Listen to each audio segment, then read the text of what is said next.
The Pirates get an absolute masterpiece of a start from Paul Skenes. Unfortunately, the offense was shut out for the 8th time this season. Time to vent next on Locked On Pirates.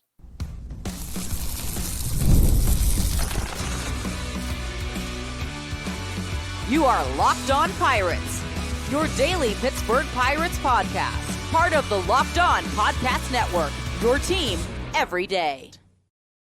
Today's episode is brought to you by our friends at FanDuel. Right now, new customers can get $200 in bonus bets when your first $5 bet wins. Welcome to Locked On Pirates. I'm Gary Morgan. It's hard to come up with new content for shows when the Pirates just put about every game in the exact same spot. Pitched well enough to win, can't hit their way out of a wet paper bag. Today, let's talk about Paul Skenes' brilliance, O'Neal Cruz since returning to the lineup, and then let's talk about this lineup, period. What can they do to improve offensively beside, well, just hit? It's going to be really difficult to talk through some of these subjects because I'm not sure there's answers, quite frankly. But let's start with one that we know we have to talk about, this game in particular.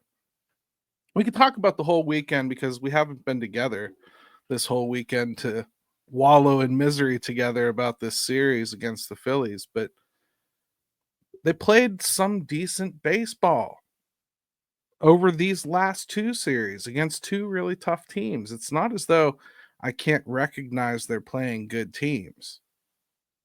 But you have to put some kind of an actual push toward the W column, right? I mean, I'm not seeing it from anybody. There's only one hitter in the lineup that even makes me feel like I should feel they're threatening, and that's Canario right now, and that's pathetic. He was a waiver trade, to the Pirates to start this season. I mean, you telling me that somebody that couldn't make the Mets is the best hitter going for the Pittsburgh Pirates right now? I think that's patently obvious. Paul Skenes, listen, we still got to talk about good stuff, right? We have plenty of time to complain about the offense. In fact, I'm dedicating a whole segment to it. I shouldn't eat it up now. That just happens to be what I'm most mad about. So it just comes tumbling out of me. Paul Skenes, though, 8 innings pitched, under 100 pitches thrown, 1 earned run, and it was a single that probably shouldn't have been a single. Honestly, Cabrian Hayes should have made that play. We've seen him not make that play a couple times now in the last week, and it's cost them dearly both times. You hate to get on somebody that defends the way he does because he's real good at it. But I'm sorry, the reason I'm willing to accept a 260 hitter as my third baseman who doesn't have any power is because those balls get caught. Those turn into outs. If those don't turn into outs, well, 260 single hitter is no longer acceptable. Again, I'm getting off on the offense. I'm sorry. You guys might have to correct me here. Mentally, I can hear you in the car like, finish talking about Skenes so we can get to it. I don't know what to say, man. 2.44 ERA this season. 9 Ks today. Dominant. And I mean dominant. 1 walk. He was in control from stem to stern. There was nothing negative you could say. The Pirates offense, well, they made a rookie making his debut, Abel, look like Paul Skenes. I mean, he did almost the exact same thing. If the Phillies had the guts to let him go a little longer, he still had pitches in the tank, I believe. I mean, I think I heard he threw 95 in his last outing in AAA, and here they stopped him around 70-something. So he probably could have gone a little longer. Not that it mattered because nobody can hit for this team against anyone. So it doesn't really make a difference. But Abel goes 6 innings, 5 hits, 9 Ks to match Paul Skenes, except he did it in 6 innings. And how do you evaluate opposing pitchers anymore? When they face the Pirates, it's almost not fair to even approach it because, they're not hitting anybody. Paul Skenes deserves better. He does. I think there's some things we should talk about, though, with Paul Skenes. First, I hear a lot Oh, he must be so miserable being here. I got to tell you, not my impression. I just don't think so. And if anything, he's miserable they're not winning, but he sees it as a work in progress type thing. Paul did not come in here thinking this is a World Series team. I'm sorry. He's smarter than that. All these players are smarter than that. Even the ones that are a big reason why they're not a World Series contender. But Paul didn't come in here stone stupid thinking that this team was going to turn around on his back tomorrow. I think they all expect this offense to be better. I think just watching it, we've only seen 2 days of this lineup looking close to what I think they intended coming out of spring. The only difference, even from today's lineup to I think what we expected, is you'd probably have Nick Gonzalez in there instead of Adam Frazier. Other than that, Cruz, McCutchen, Reynolds, Horwitz, Hayes. Okay, you probably didn't expect Canario, but again, he's doing well, so he gets that spot. And Frazier, Kiner, and Davis. Davis is gonna play when Paul Skenes pitches. So I mean that is what it is. And I do think, and we got a base hit from him today too. That's what you want, man. He pitched and called a great game for Paul. I mean that part's working. The bats just can't pick up anything. The key to today's game, just to wrap it up, or yesterday's game, I'm sorry, I get confused about today's, was really just the one inning where they got 2 singles back to back. It was McCutchen and Horwitz, and they get on and nothing happens. They try to bunt with Adam Frazier. He bunts it right back to the pitching mound, and they end up getting an out at third instead of moving the runners, and then it's an easy double play to finish it. I think they're trying to do things. It's just not happening. And they're putting so much pressure on themselves to be the one to make something happen. Again, the only one that's escaping that is Alexander Canario. And I got to tell you, we're going to look at some numbers later. And I think these numbers, there might be something Canario's doing different than everybody else. It's not something I would normally hold a lot of credence in, but it's working for him.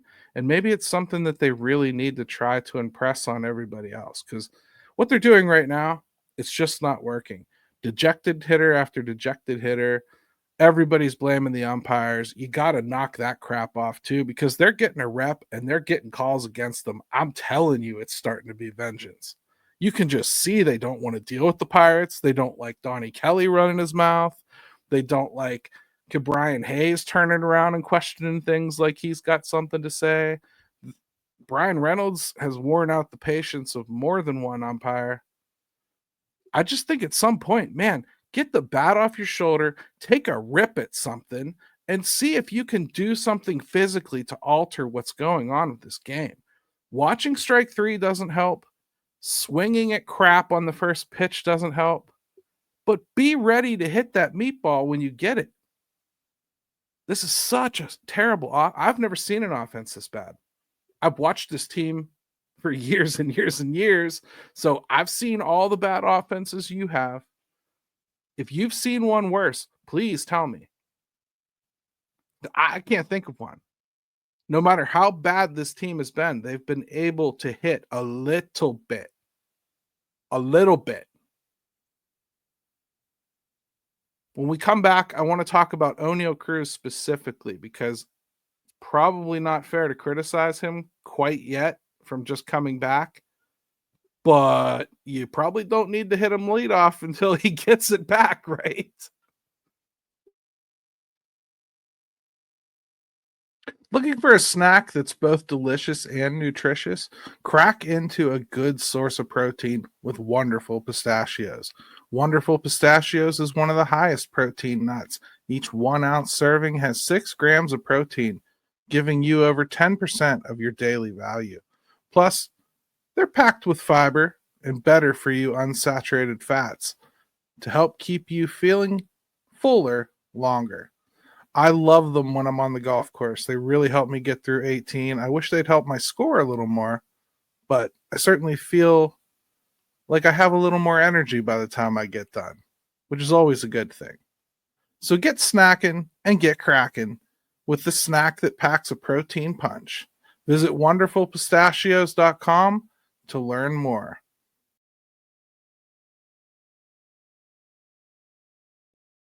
All right, welcome back to Locked On Pirates. Make sure you hit that subscribe button down there. Give me a like. I'm not the team. You can still like the show. O'Neal Cruz, right? Man. So he's had this back issue, and it went on a little bit longer than I'm comfortable with. I like to say when you have to sit for more than 4 or 5 games, I tend to think you probably are better off just going on the IL. If nothing else, it's going to be hard for you to get your timing back. And I'm not saying that you have to send them on a full-scale rehab assignment afterwards, but at least if you put them on the IL, then you can get them in the cage for a few days and really kind of get the timing worked out a little bit at least before you reintroduce them back into the games, and it gives you a little bit more time, and you're not playing the short bench game that they've been playing for however long now. But O'Neal Cruz, man, in his last 9 at bats has 8 strikeouts. Now, one of those was a cold pinch hit off the bat. Like that was his first game back, was a pinch hit late in the game, and it's hard to criticize him there. Then he faces Zach Wheeler. Zach Wheeler's not any good, right? And then today, Abel, very good. Again, I hate to take anything away from him. He was good. He was hitting his spots. I'm not saying that anybody would have crushed him today. But again, it's so hard to evaluate with this team. O'Neal Cruz on the season, 233, 8 home runs. 16 stolen bases. If there's been positive offensive stories this year, it's come from O'Neal Cruz and his bat. He's led the way most of the way. He is their biggest offensive threat. They have him in the leadoff spot because that's where he's done well. At the same time, if this is the way he's going to be right now, where just nothing is timing up for him to the point where he's just missing in zone, which is not O'Neal Cruz like. O'Neal Cruz will swing and miss, but he does not swing and miss in the zone the way he has been since he's come back here. That speaks to not catching up or not recognizing, right? Well, those are two things that Cruz is excellent at. He can catch up to everything. And he's gotten a lot better at recognizing. Meaning he's not swinging a fastball swing over a curveball most of the time. He knows what he's doing there. I actually trust him at the plate in most of those situations. When he's going right. When he's not, and he's trying to make something happen that just isn't going to happen, yeah, we'll see him strike out on things. But this is a uncharacteristic for him start. Brian Reynolds has looked a little better the last couple games. He had a really good game on Saturday in Philly. I mean, obviously a too little, too late 2-run homer late in that game, but that really wasn't where he started to look better. He had a walk and a single earlier on. Kind of looked like he was getting it back. Had a hit in this one too, so it's not as though it went away immediately. Took better approach at the plate. I do kind of like what I'm seeing from Brian Reynolds as far as the trend goes. That's important for him. Brian Reynolds is a very streaky hitter, and when he starts to trend in a certain situation, a certain direction, you tend to believe it. I'm starting to believe that it's coming for Brian Reynolds. One thing I want to just point out about the offense as a whole before we get to like the potential fixes for it is there's 2 things that can't coexist to have a good offense in Major League Baseball. Okay? 2 things. They're simple things. If you have one of the worst strikeout rates, Pirates have 414 strikeouts, and that is 5th worst in baseball. The other teams, ahead of them, Rockies, Red Sox, Reds, Angels, well, they're not doing much better, are they? Right? 414 strikeouts. Well, you can't get away with that if you're also 29th in home runs. Okay? If you're only 29th in home runs and you're striking out like the worst strikeout teams in the league, where are you getting your runs? I think we see it in practice all the time, right? We hear people call for them to play small ball. Okay, well, here's what small ball requires. Small ball requires you to flood the base paths with runners. You've got to be getting them on base. Your on base percentage needs to be somewhere near the top of the league if you're going to be a successful small ball team. Well, the Pirates aren't anywhere near that either. They're 26th in baseball at a 297 on base percentage. Okay.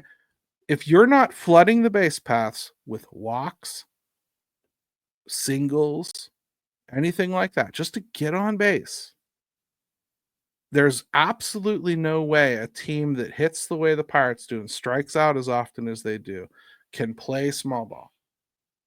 You've got to have constant traffic on the base paths. And what you're waiting for is that one hit. You're waiting for a single to turn into 2 runs. You're waiting for a single on occasion, or a double even, to turn into 3 runs. This team's not hitting like that. There's no slug whatsoever for this team. None. It's one of the worst situations, really. They're dead last in the league in slug at 322. They're not hitting doubles. They're not hitting home runs. They're not hitting triples. Everything is a single or a walk. Every time they get somebody on base, it's a single or a walk. You're not going to beat almost anybody like that. Look at how good teams have gotten at working around getting guys on base, too. For real. They don't care anymore when there's guys on base because everybody that comes out of a pen or starts nowadays has strikeout stuff. And if your team is one like the Pirates that strikes out more than anyone but 4 teams, guess what you go for? How many times have we had runners at like second, third, or first and third, and you just know there's no run coming? This is a double play ball, or this is a strikeout followed by a double play ball. That's what this offense breeds. When you're bad at those things, you're not going to score runs. I'm sorry. I'd love to blame the hitting coach, but some of these guys are beyond the hitting coach, okay? Like O'Neal Cruz, Brian Reynolds, Brian Hayes, Joey Bart to a degree, Isaiah Kiner-Falefa, Adam Frazier. I could go on and on. These guys are beyond somebody needing to teach them anything about hitting. They're maybe to the point of like working on a timing mechanism or working on recognizing a certain type of pitch that's giving them particular problems right now. Something along those lines. You're not looking at a guy that you're not looking at a team that is doing any aspect of offense well. Okay? And again, I say this, if you're going to start calling bunts like they did today with Adam Frazier, practice them. I say this all the time. Practice them. It's a skill like any other. Okay? It's like people that go to the driving range and they practice everything about golf, and the one thing they don't practice is putting. And you always wonder why, because I've played with some of the best guys I've ever played with. They get tee to green better than almost anybody. But it's a 3 or 4 putt every time, no matter where they are, because they don't practice that aspect of it. Well, the Pirates, if you want to call bunts, okay, pick 4 or 5 players that you think might bunt in a situation for you. If O'Neal Cruz comes up, you're not going to ask him to bunt, so don't have him practice it. If Brian Reynolds comes up, listen, even though he's struggling, you're not going to ask him to bunt, so don't have him practice it. But Adam Frazier, IKF, even Henry Davis, the way he's playing right now, get these guys practicing it. If you want to play small ball, do it. If you want to do hit and runs, well, you better start teaching these guys to shorten up, right? Ugh.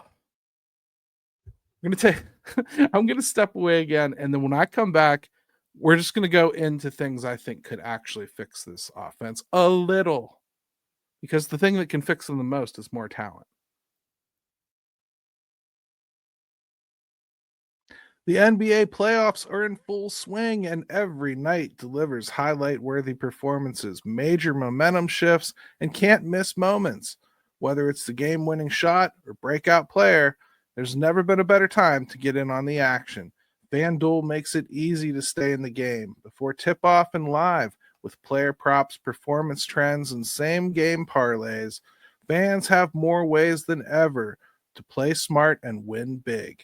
How could a $200 bonus in bets add to the excitement if your first $5 bet hits? New to FanDuel, it's the perfect time to sign up. Head to fanduel.com and place your first $5 bet. If it wins, you'll get $200 in bonus bets. Make every moment more with FanDuel, official sports betting partner of the NBA.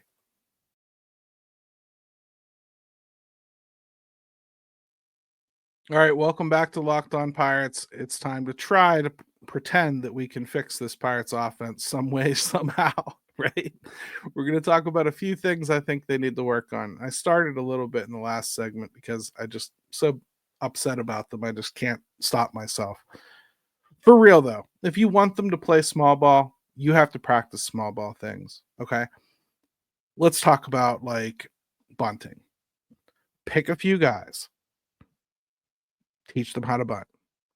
Teach them situationally which side of the diamond they're trying to bunt to, how best to achieve that. You know, techniques for it. I mean, pitchers used to have to do it all the time. And I felt like when pitchers hit in the league, teams in general spent more time doing this stuff because the pitchers had to do it. So it wasn't a big deal if somebody like Adam Frazier, for instance, was like, hey, let me get a few reps in there doing bunts too. It might come up for me. Well, now it's like a whole thing. You got to set it up. Why would I do that? Why would I do that for like one guy? Do it for a few guys. If you're going to employ it as often as Don Kelly seems to want to, and listen, he's a Leland disciple. I'd imagine it's something he wants in his quiver. Whether the game says it should be gone or not. If you're going to do it, practice it. Okay? Practice it with certain players and hold firm that you're not going to have certain guys do it because it's just stupid. Okay? Second, if you're going to do run and hits and hit and run, teach the guys how to do it. Okay? They're not getting big enough leads to do it. And when they're at the plate, these guys don't understand the assignment. Okay? They just don't. You can't swing and miss. So you're not going to be able to get your A swing off. In fact, as soon as a hit and run or a run and hit is called, your A swing should go out the window. You should be shortening up. You should be prepared for slapping the ball directionally. That's something you've got to instill in them. I want to get some more action on the base path. So what I need out of you is to shorten up and make sure you make contact because I'm going to have so-and-so in motion. Far too often, I see that play called, and then I see a straight swing away. The guy has not gotten a jump that means a steal is going to come. And you've basically just whiffed a chance away at scoring a run or advancing a runner. Those are little things. But I don't see them shorten up ever. It's pathetic, actually. Let's talk about something I think Canario is doing at the plate that a lot of people could probably take a little bit more advantage of, okay? First pitch swing percentage. We talk about a guy like Alexander Canario, 43.2% of the time he's swinging at the first pitch. Now, I wouldn't advise that for everybody, okay? Especially like if you're a leadoff hitter or whatever, you want to see pitches. But Canario gets up there and takes his hacks. It's working for him right now. He's getting on base. He is right now probably the Pirates' most threatening hitter, sadly. But he's getting on base and he's doing it a lot by getting his swing off early against pitches that people are trying to just squeak past him. That'll end if he does this for another week or so. He'll get scouted and people will start throwing him crap in his first pitch. You just got to hope he's smart enough to recognize it and not swing over top of it. We'll see when that comes. The league is going to push back as soon as you start getting noticed. And I think just based on what he's been doing, he's starting to get noticed. But those types of things you have got to do. Zone contact is something that is driving me nuts with this team right now. Because a guy like O'Neal Cruz, when he's really good, he's making contact in zone up over 80% of the time.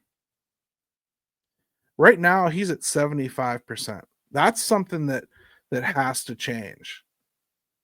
He's got to be able to make contact on balls in the zone. In fact, it's one of the reasons Jack Sawinski struggles so much, believe it or not. Of all the things Jack Sawinski does, the one thing that he does the worst is his zone contact. 73% this season before he got sent down. That's not good. Obviously.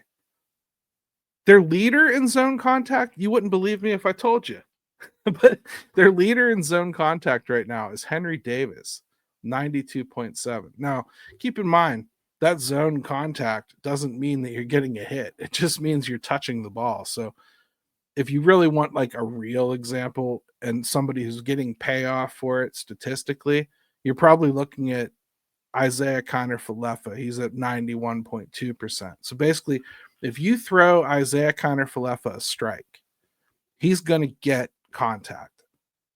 Now, why might that be? What is Isaiah Kiner-Falefa not doing that you're seeing so many others do? Right. Swinging out of his shoes. Especially with 2 strikes. A hitting coach can probably not fix this team. I don't blame Matt Haig for them. In hindsight, we probably blamed Andy Haynes a little too much. I certainly don't think that Ben Cherington is standing outside the batting cage telling them what to do. But I do think this team under this regime has had this ethos of offense and how they wanted offense to be performed. And the guys that have been around and bathed in it and lived in it and grew in it, there's no change you're going to make right now that's going to wipe that away for them. They're not going to forget what they were taught. It's really hard to do that.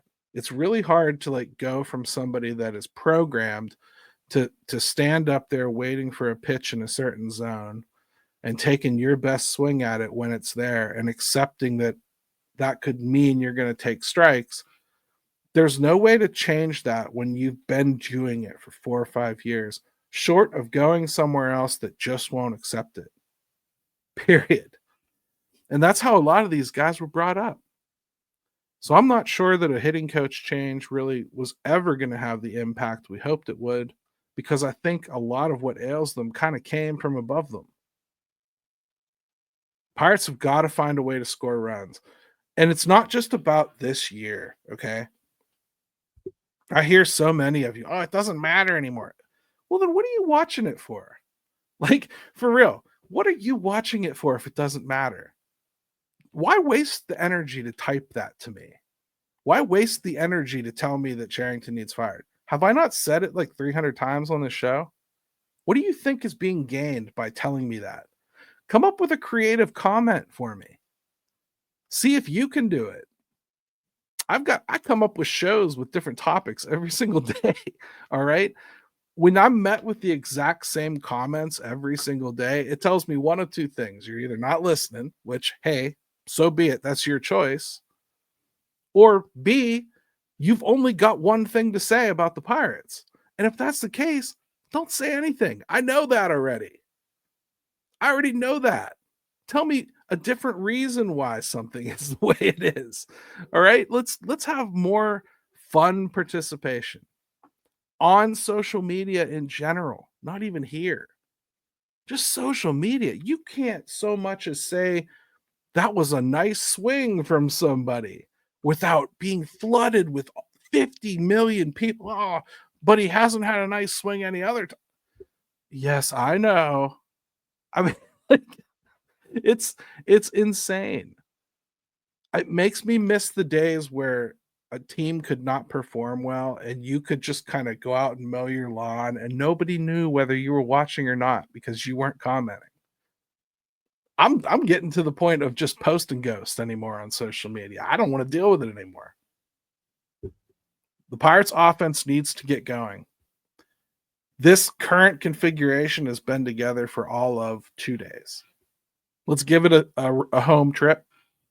Let's see what starts to look better. But I got to tell you, the only guy really left that's supposed to come back is Gonzalez. Endy, if you want to count on him, but he hasn't hit up here either. Gonzalez coming back would make this the offense we planned on coming out of spring for the most part. I don't think they're Gonzalez away from being decent. Do you? That means they need to do something different with how they're coaching them. They need to use their offense differently. And if it is as simple as they're just bad players, well, then they are legitimately in a lot of trouble. I happen to not think they all are. I think they're in a funk. I think they're feeding off each other negatively right now. And I think they need something to start breaking their way. And the best way to do that is to bring an ice pick and start chiseling. It's certainly not getting shut out for the 8th time when your stud is giving you a masterpiece. Ugh. What a rough weekend, for real. Let's try to keep it together and come back and have another good show tomorrow, except, can we be talking about a win, please? Cincinnati and Milwaukee are struggling too. Let's see if we can do something here. Stay locked, everybody.